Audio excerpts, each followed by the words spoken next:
Praise the lord. ಎಲ್ಲರಿಗೂ praise the lord. Worship ಮಾಡೋಣ, ದೇವರ ನಾಮ ಮಹಿಮೆ ಪಡಿಸ್ಬಿಟ್ಟು ಆಮೇಲೆ ವಾಕ್ಯದ ಕಡೆಯಲ್ಲಿ ಹೋಗೋಣ. ಬನ್ನಿರಿ, ಗೊತ್ತಿರುವವರೆಲ್ಲ ನನ್ನ ಜೊತೆಯಲ್ಲಿ ಜಾಯಿನ್ ಆಗಿರಿ. ಪರಲೋಕದಲ್ಲಿರುವ ತಂದೆ, ಪರಿಶುದ್ಧವಾದ ನಿನ್ನ ನಾಮ,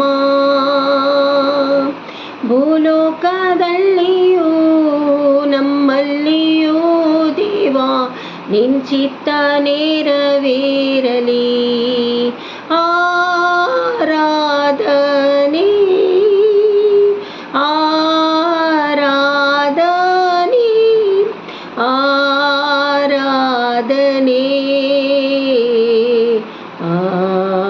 ಆರಾಧನೆ.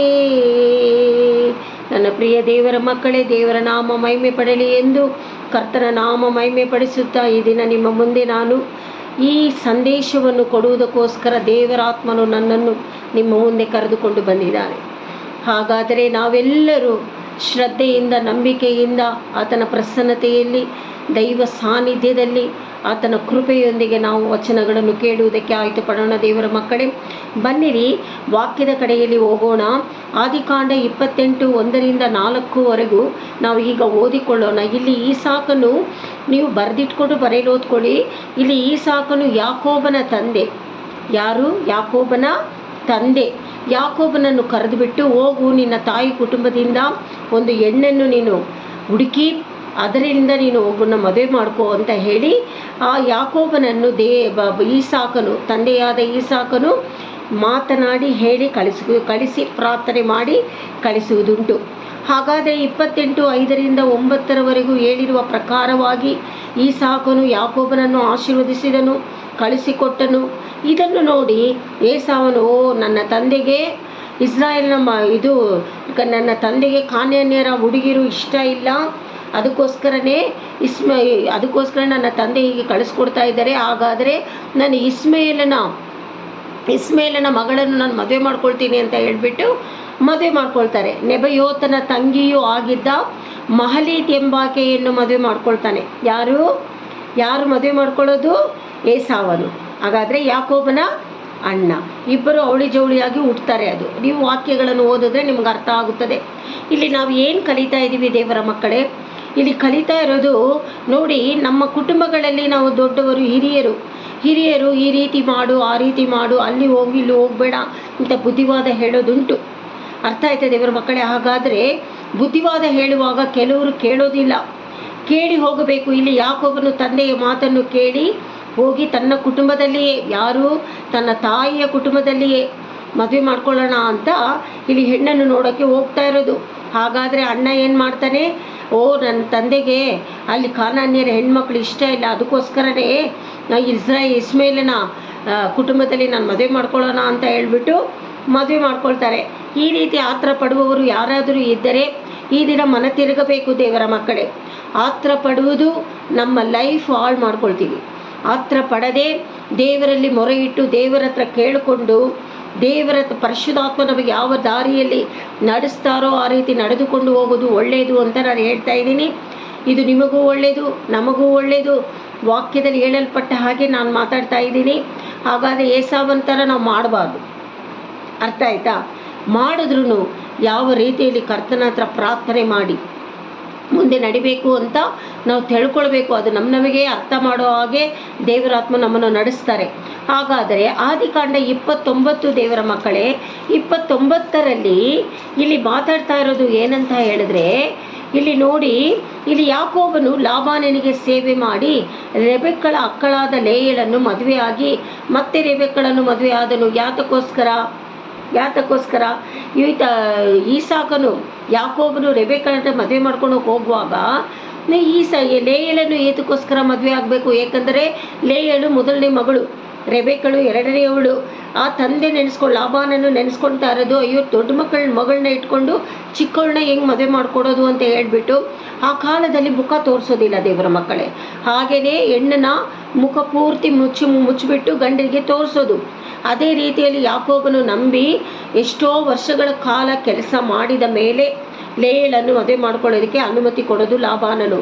ಹಾಗಾದರೆ ಮದುವೆ ಮಾಡ್ಕೊಂಡ್ಮೇಲೆ ಆ ಪರದೆಯನ್ನು ಎತ್ತುವಾಗಲೇ ಯಾಕೋಬನಿಗೆ ಗೊತ್ತಾಗೋದು. ತುಂಬ ವೇದನೆ ಪಟ್ಟು ಲಾಬಾನನಿಗೆ ಕೇಳುವಾಗ, ನೀನು ಯಾಕೆ ಈ ರೀತಿ ಮಾಡಿದೆ ಅಂತ ಕೇಳುವಾಗ, ಇವಳು ದೊಡ್ಡವಳು, ಇವಳನ್ನ ಇಟ್ಕೊಂಡು ನಾನು ರೆಬೆಕ್ಕಳನ್ನ ನೀನು ಕೊಡೋಕ್ಕಾಗೋದಿಲ್ಲ, ಇನ್ನೂ ಇಷ್ಟು ವರ್ಷ ನೀನು ಕೆಲಸ ಮಾಡು, ರೆಬೆಕ್ಕಳನ್ನು ನಿನ್ನ ಮದುವೆ ಮಾಡಿಕೊಡ್ತೀನಿ ಅಂತ ಈ ರೀತಿಯಾಗಿ ಲಾಬಾನನು ಹೇಳ್ತಾ ಇರೋದು. ದೇವರ ಮಕ್ಕಳೇ, ಆಗಿನ ಕಾಲದಲ್ಲಿ 1, 2, 3 ಈ ರೀತಿ ಮಾಡ್ಕೊಳ್ಳೋದುಂಟು. ಈಗಲೂ ಕೆಲವೊಬ್ಬರು ಆ ರೀತಿ ಪಾಲಿಸುವವರು ಇದ್ದಾರೆ. ಹಾಗಾದರೆ ನಾವು ನಮ್ಮ ಕುಟುಂಬಗಳಲ್ಲಿ ಯಾವ ರೀತಿ ನಡೆದಿದೆ? ದೇವರೇ, ಆ ರೀತಿ ನಡಿಬಾರ್ದು ದೇವರೇ. ವಚನದ ಈಗ ನಮ್ಮ ಯೇಸು ಸ್ವಾಮಿ ಬಂದ ಮೇಲೆ ನಮಗಾಗಿ ನಮ್ಮ ಪಾಪಗಳನ್ನು ಹೊತ್ತುಕೊಂಡು ಜಜ್ಜಲ್ಪಟ್ಟು ನಮ್ಮನ್ನು ಬಿಡುಗಡೆ ಮಾಡಿರುವಾಗ ನಾವು ಈ ರೀತಿ ನಮ್ಮ ಕುಟುಂಬಗಳಲ್ಲಿ ನಡಿಬಾರ್ದು.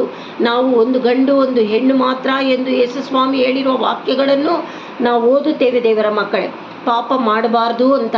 ಹಾಗಾದರೆ ಆತನು ಶಿಲುವೆಯಲ್ಲಿ ಜಜ್ಜಲ್ಪಟ್ಟಿರುವಾಗ ನಾವು ದೇವರ ಹತ್ರ ಕೇಳ್ಬೋದು. ದೇವರ ಅದಕ್ಕೆ ಬಿಡುಗಡೆ ಕೊಟ್ಟು ನಮಗೆ ನಡೆಸುವ ದೇವರಾಗಿದ್ದಾರೆ. ಯಾಕೆಂದರೆ ಇಲ್ಲಿ ಯಾಕೋಬನ ವಂಶ ಆ ರೀತಿ ಇತ್ತು. ಅರ್ಥ ಆಯ್ತಾ? 2, 3 ಆ ಕಾಲದಲ್ಲಿ ಮುಂದೆ ಹೋಗುತ್ತಾ ಆ ವಂಶ ಯಾವ ರೀತಿಯಲ್ಲಿ ಹೋಗ್ತಾ ಇತ್ತೋ ಅದೇ ರೀತಿಯಲ್ಲಿ ಯಾಕೋಬನ ಕುಟುಂಬನೂ ಹೋಗ್ತಾ ಇತ್ತು. ಎಷ್ಟೋ ಹೆಂಡತಿಗಳು, ಎಷ್ಟೋ ಮಕ್ಕಳು ಆತನಿಗೆ ಇದ್ದರು. ಅದರಲ್ಲಿ ಯೋಸೇಫನು ಹುಟ್ಟುತ್ತಾರೆ. ಯಾರಿಗೆ? ರೆಬೆಕ್ಕಳಿಗೆ 2 ಮಕ್ಕಳು ದೇವರು ಕೊಡ್ತಾರೆ. ಅರ್ಥ ಆಯ್ತಾ? ಯೋಸೇಫನ ಕಂಡ್ರೆ ಯಾಕೋಬನಿಗೆ ತುಂಬ ಇಷ್ಟ ದೇವರ ಮಕ್ಕಳೇ. ಹಾಗಾದರೆ ಎಲ್ಲ ಸೇವಕಿಯರು, ಕೆಲಸ ಮಾಡುವವರು, ಅಂಥವ್ರನ್ನ ಮದುವೆ ಮಾಡಿಕೊಂಡು ಹುಟ್ಟಿದ ಮಕ್ಕಳೇ ತುಂಬ ಮಕ್ಕಳು ಇದೆ ಈ ಕುಟುಂಬದಲ್ಲಿ. ಅರ್ಥ ಆಯ್ತಾ? ಯಾರನ್ನು ದೇವರು ಕೈ ಬಿಡುವ ದೇವರಲ್ಲ. ಯೋಸೇಫನ ಮೂಲಕವಾಗಿ ಯಾಕೋಬನ ಕುಟುಂಬಕ್ಕೆ ಆಶೀರ್ವಾದ ಬಂತು.